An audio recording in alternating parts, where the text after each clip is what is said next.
If your degree does not get you a job, you have three options. Number one, you can complain about how your college is bad and how students from better colleges have an unfair advantage over you. Number two, you can hope that someday market conditions will change and your degree will have some value in the job market. Number three, you can get up right now and start doing something about it. I chose the easier second option when I graduated as a mechanical engineer from college. I kept fighting the realities of job market for another 2 years until I finally realized that if you can't change something, you need to change your attitude about it. It was at that point that I could finally find the courage to go for the third option, learned programming, and completely overhauled my life. Within 3 to 4 years, I was working as a software engineer for the top tech companies and had offers to join many others. I will tell you how I did this shortly, but what you need to know is that what worked for me might not work for you. So I'll also give you a general framework on how to change your career. Let's do this.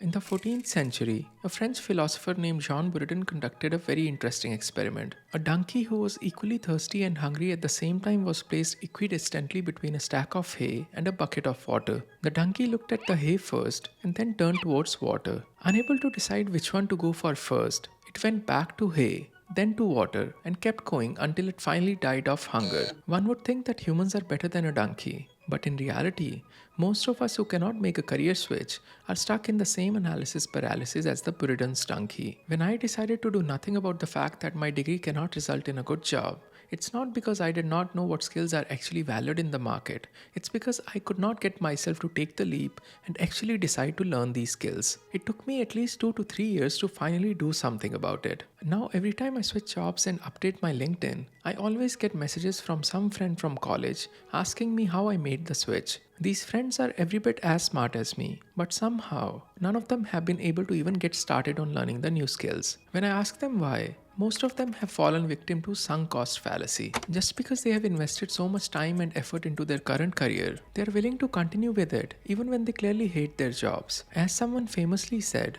there are two kinds of people in this world: those who watch things happen and those who make things happen. And the first step to making things happen is to get started. And trust me, this is going to be the only hard step in the framework. The secret to getting started is breaking your complex, overwhelming tasks into small, manageable tasks and then getting started on the first one. But before we can do that, we need to first decide what to learn. There are three things to keep in mind when deciding what to learn. Number one, what are the skills that are high in demand but do not require any degree? For example, data science and artificial intelligence are high in demand, but they require you to have advanced degrees. So these skills are not a great choice for a career switch unless you are willing to get a whole other degree for them. Number two, how easy or cheap would it be for you to learn the new skills? For example, if you're in an engineering college, you can do programming courses at no extra cost, even if you are not doing a computer science degree. And number three, what kind of things do you enjoy doing the most? For example, if you like writing, you can pick content writing, or if you like visual storytelling, you can pick video editing. The answer to number 2 and number 3 is going to be unique to your situation. So I'll let you answer these questions for yourself. For the skills that are high in demand and do not require a degree, I can tell you an easy way to find them out. Go to freelancing websites like Fiverr or Upwork and see what kind of services are being offered there. That's because whenever a skill is high in demand, and the employers don't care about degrees, they start hiring freelancers. So the skills required to offer these services are the skills that you are looking for. In my case, I found out that there are a lot of freelancing jobs that require programming. Given my background in engineering, it was easy for me to learn programming. And I have always loved building things, so programming made perfect sense for me. If you use the framework that I just gave you, I'm pretty sure that you can find the skills that are tailored for your background. Learning a new set of skills seems like an impossible task, but if you know how to break a difficult task into smaller, manageable steps, it's actually not that hard. Luckily for you, these steps look very similar no matter what skill you choose.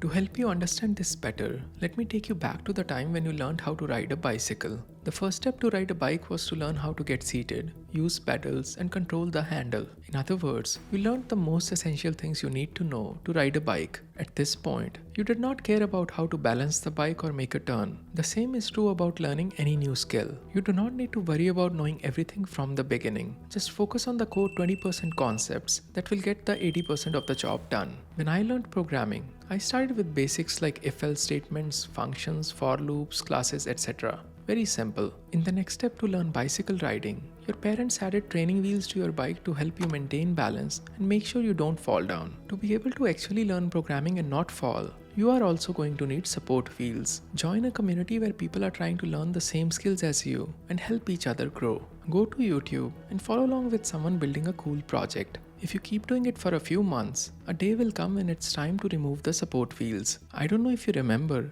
but this was the scariest part of learning to ride a bike. Most people fail at this step because they are never able to remove their support wheels. You see, in the beginning, it's okay to watch and follow others because you can't build anything on your own. But the real learning will happen only when you start building things yourself. The next step that has no substitute in the entire world is practice, practice, and some more practice. Each time you practice a skill, your brain creates new neural connections and strengthens existing ones, making it easier to perform that skill in the future. And this brings me to the last but the most important step. Learning to ride a bike is impossible without falling from it. No matter who you are, you will inevitably scrape your elbow when learning to bike, and your friends, as childish as they are, will laugh at you when that happens. The same is true about learning a new skill. When you go out to find a job, it's impossible not to get rejected initially, and people around you, being the big grown-up babies that they are, will laugh at you. It's in these moments that you will have to invoke that inner child in you, the child who got up and sat on that bike again, despite the entire world telling him he cannot do it. The child who knew that learning to bike will bring him immense freedom and joy, and no amount of ridicule is good enough reason to quit. Keep that inner child alive, and I promise you can change your life despite having a useless degree. I wish I knew all this in my 20s. I spent all my 20s thinking that one mistake like having a bad degree can ruin the rest of your life. In reality, that's not how life works. If you want to know 7 things I wish I knew in my 20s, watch this video. My name is Sahil, and I'll see you in the next one.